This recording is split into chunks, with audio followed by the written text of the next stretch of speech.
ജ്ഞാനസൂര്യന് പ്രണാമമർപ്പിച്ച് ഭാരതം. Padma Bhushan P പരമേശ്വർജിയുടെ സ്മൃതി ദിനമാണ് ഇന്ന്. സംസ്ഥാനത്ത് ഭാരതീയ വിചാര കേന്ദ്രത്തിൻ്റെ ആഭിമുഖ്യത്തിൽ വിവിധ പരിപാടികൾ സംഘടിപ്പിക്കുന്നുണ്ട്. തിരുവനന്തപുരം സംസ്കൃതി ഭവനിൽ നിന്ന് പ്രശാന്ത് ശങ്കരമംഗലത്ത് ചേരുന്നു.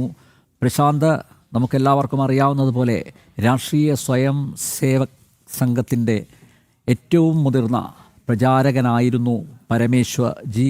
മാത്രമല്ല, സംഘപരിവാർ പ്രസ്ഥാനങ്ങളുടെ കേരളത്തിലെ ബൗദ്ധിക മുഖം ആയിരുന്നു അദ്ദേഹം. ഭാരതീയ വിചാര കേന്ദ്രം സ്ഥാപിച്ചത് അദ്ദേഹം ആണ്. ഏതൊക്കെ രീതിയിലാണ് പരമേശ്വർജി ഓർമ്മിക്കപ്പെടുന്നത്?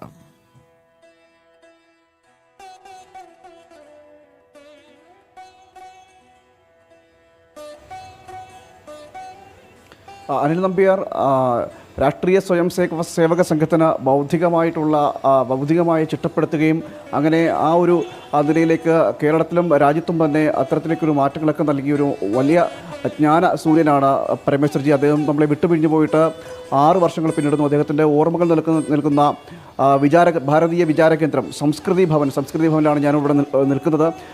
ഈ ഒരു സംസ്കൃതി ഭവനിൽ വിചാര കേന്ദ്രത്തിലാണ് അദ്ദേഹം ഒട്ടേറെ വർഷം 40ലധികം വർഷം താമസിക്കുകയും ഒരുപാട് രചനകൾ നടക്കുകയും ചെയ്ത സ്ഥലമാണ്. മാത്രമല്ല, നിരവധി സംവാദങ്ങൾ നടത്തിയിട്ടുണ്ട്. അങ്ങനെ ആ സ്ഥലമാണ്. അദ്ദേഹത്തിൻ്റെ ഓർമ്മകൾ ഇപ്പോൾ ഒരു മ്യൂസിയമായി ഇവിടെ സ്ഥാപിച്ചിരിക്കുകയാണ്.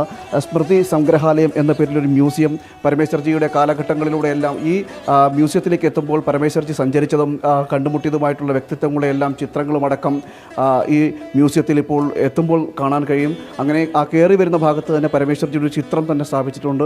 ഒരു ചിത്രം പുഷ്പ മാല ചാർത്തിയ ഒരു ചിത്രം നമുക്ക് കാണാൻ കഴിയും. അങ്ങനെ ഇങ്ങോട്ട് ഈ സംഗ്രഹാലയത്തിനുള്ളിലേക്ക് വരുമ്പോൾ ഒരു കാലഘട്ടത്തെ ഓർമ്മിപ്പിക്കുന്ന തരത്തിലുള്ള നിരവധി ഓർമ്മകൾ നമുക്ക് ഇവിടെ കാണാൻ കഴിയും. ഒട്ടേറെ ചിത്രങ്ങളും അതോടൊപ്പം തന്നെ പരമേശ്വർജിയുടെ കടന്നുപോയ കാലഘട്ടങ്ങളെ ഓർമ്മിപ്പിക്കുന്ന ഒട്ടേറെ ചിത്രങ്ങളടക്കം ഇവിടെ ഉണ്ട്. നേരത്തെ ഗുരുജി അടക്കമുള്ളവരുടെ ആ ചിത്രങ്ങൾ, അതോടൊപ്പം തന്നെ ആ ഒരു കാലഘട്ടത്തിലൂടെ കടന്നു പോകുമ്പോൾ നമുക്ക് എല്ലാം ഒരു നിമിഷം കൊണ്ട് ഓർത്തെടുക്കുവാനും മനസ്സിലാക്കുവാനും കഴിയുന്ന രീതിയിലേക്ക് ഉള്ള ചിത്രങ്ങളടക്കം ഇവിടേക്ക് കാണുവാനും സാധിക്കും. അതോടൊപ്പം തന്നെ അദ്ദേഹത്തിന് കിട്ടിയ പുരസ്കാരങ്ങൾ, പരമേശ്വർജി ഉപയോഗിച്ച വസ്ത്രങ്ങളടക്കമുള്ളവ ഇവിടെ സൂക്ഷിച്ചു വെച്ചിരിക്കുന്നു. ഇവിടേക്ക് എത്തുന്ന ഓരോ ജ്ഞാനഭിക്ഷുക്കളായിട്ടുള്ള ഓരോ വ്യക്തികൾക്കും ഈ ഒരു അറിവിൻ്റെ സംഗ്രഹാലയം തന്നെയായിരിക്കും ഇവിടെ തുറന്നു കൊടുക്കുന്നത്.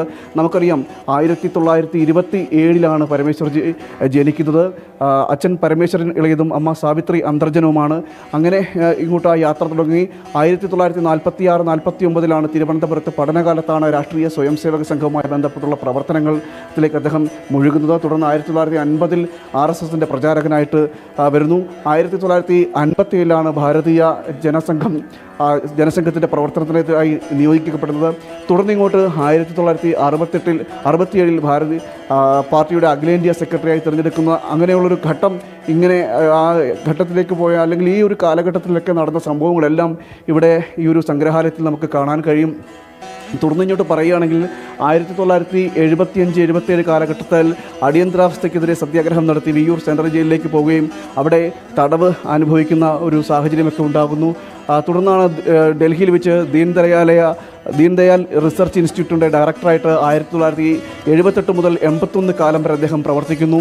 അങ്ങനെ ഓരോ കാലഘട്ടം, ഈ പ്രവർത്തിച്ച ഓരോ കാലഘട്ടത്തിലുള്ള എല്ലാ കാര്യങ്ങളും നമുക്കിവിടെ കാണാൻ കഴിയും, ഓർമ്മകൾ പുതുക്കാൻ കഴിയും. അങ്ങനെ ഒരു സംഗ്രഹാലയം തന്നെയാണ് ഇവിടെ തുറന്നു കൊടുക്കുന്നത്. അതോടൊപ്പം തന്നെ അദ്ദേഹത്തിന് കിട്ടിയ രണ്ട് പത്മശ്രീയും പത്മഭൂഷണും ഇവിടെ സ്ഥാപിച്ചിട്ടുണ്ട്. അതോടൊപ്പം തന്നെ ഒരു അർദ്ധകായ പ്രതിമ ഇവിടെ കാണാൻ കഴിയും. ആ അർദ്ധകായ പ്രതിമയുടെ ഇരുവശങ്ങളിലും പത്മശ്രീയും പത്മഭൂഷൺ പുരസ്കാരങ്ങൾ സ്ഥാപിച്ചിട്ടുണ്ട്. അങ്ങനെ അതോടൊപ്പം തന്നെ പരമേശ്വർജി എഴുതിയ പുസ്തകങ്ങൾ ഇവിടെ നമുക്ക് കാണാൻ കഴിയും. അതോടൊപ്പം അദ്ദേഹം ഉപയോഗിച്ച പേഴ്സ്, കണ്ണട, അതോടൊപ്പം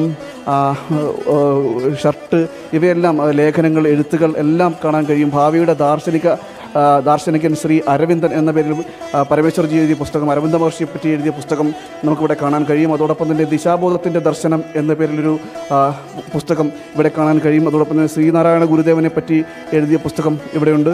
അങ്ങനെ മാറുന്ന സമൂഹവും മാറാത്ത മൂല്യങ്ങളും എന്ന രീതിയിൽ അദ്ദേഹം എഴുതിയ പുസ്തകങ്ങൾ, അങ്ങനെയുള്ള ആ പുസ്തകങ്ങളെല്ലാം ഇവിടെ പ്രദർശനത്തിന് ഒരുക്കി വെച്ചിട്ടുണ്ട്. മറ്റൊരു കാര്യമെന്ന് പറയുന്നത് ഇവിടെ പരമേശ്വർജി ഉപയോഗിച്ചൊരു കസേര ഇവിടെ പ്രത്യേകമായിട്ട് ഈ ഒരു സ്മൃതി മണ്ഡപത്തിനുള്ളിൽ സജ്ജീകരിച്ച് വെച്ചിട്ട് അതിലും അദ്ദേഹത്തെ പരമേശ്വർജിയുടെ ചിത്രം വയ്ക്കുകയും അങ്ങനെ ആ രീതിയിൽ സംരക്ഷിച്ചു വരുന്നു.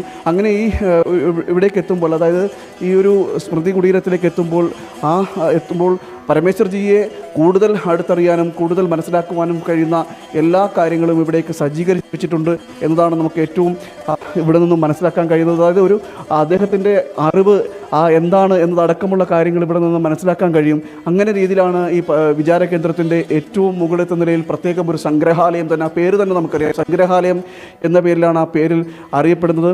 അങ്ങനെ ആ ഒരു കാലഘട്ടത്തിലൂടെ യാത്ര നടത്താൻ നമുക്ക് കഴിയുമെന്നതാണ് ഇവിടെ നിന്ന് മനസ്സിലാക്കാൻ കഴിയുന്നത്. ഇതിൽ ഈ ഒരു സംഗ്രഹാലയം സന്ദർശിക്കുമ്പോൾ പരമേശ്വർജിയെ കൂടുതൽ അടുത്തറിയാനും കഴിയും. അതോടൊപ്പം തന്നെ അദ്ദേഹത്തിൻ്റെ പ്രവർത്തനങ്ങൾ ഏതൊക്കെ മേഖലയിൽ അദ്ദേഹം പ്രവർത്തിച്ചു എന്നതിൻ്റെ എല്ലാം ഇവിടെ നിന്ന് മനസ്സിലാക്കാൻ സാധിക്കുന്നു.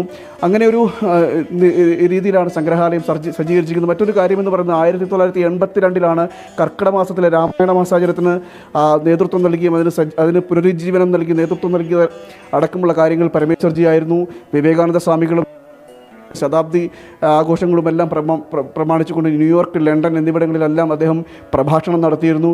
1995 കന്യാകുമാരിയിലെ വിവേകാനന്ദ കേന്ദ്രത്തിൻ്റെ അധ്യക്ഷ സ്ഥാനം ഏറ്റെടുക്കുന്നത്. തുടർന്നിങ്ങോട്ട് ഭഗവത്ഗീത പ്രചാരണത്തിനായിട്ടുള്ള തുടക്കം കുറിക്കുന്നു. 2000 ന്യൂഡൽഹിയിൽ ജവഹർ യൂണിവേഴ്സിറ്റിയിൽ സിറ്റി കോർട്ട് അംഗമായി നാമനിർദ്ദേശം ചെയ്യപ്പെട്ടു.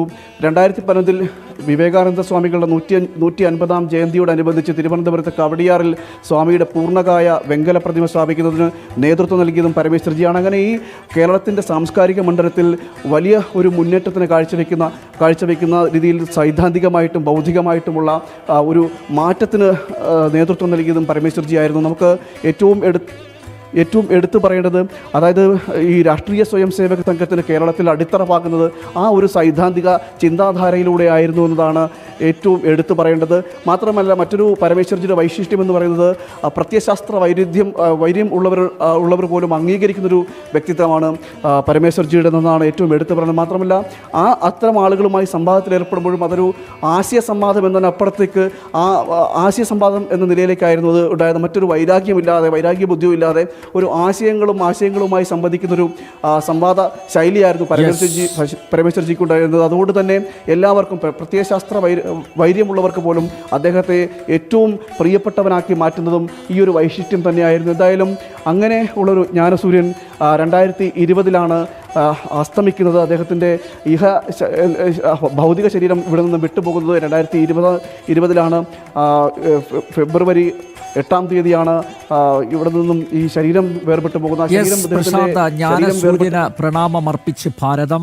പത്മവിഭൂഷൺ പി പരമേശ്വർജിയുടെ 6ാം സ്മൃതി ദിനമാണ് ഇന്ന്. സംസ്ഥാനത്ത് ഭാരതീയ വിചാര കേന്ദ്രത്തിൻ്റെ ആഭിമുഖ്യത്തിൽ വിവിധ പരിപാടികൾ സംഘടിപ്പിക്കുന്നുണ്ട്. തിരുവനന്തപുരം സംസ്കൃതി ഭവനിൽ നിന്ന് പ്രശാന്ത് ശങ്കരമംഗലത്താണ് വിശദമായ റിപ്പോർട്ട് നൽകിയത്.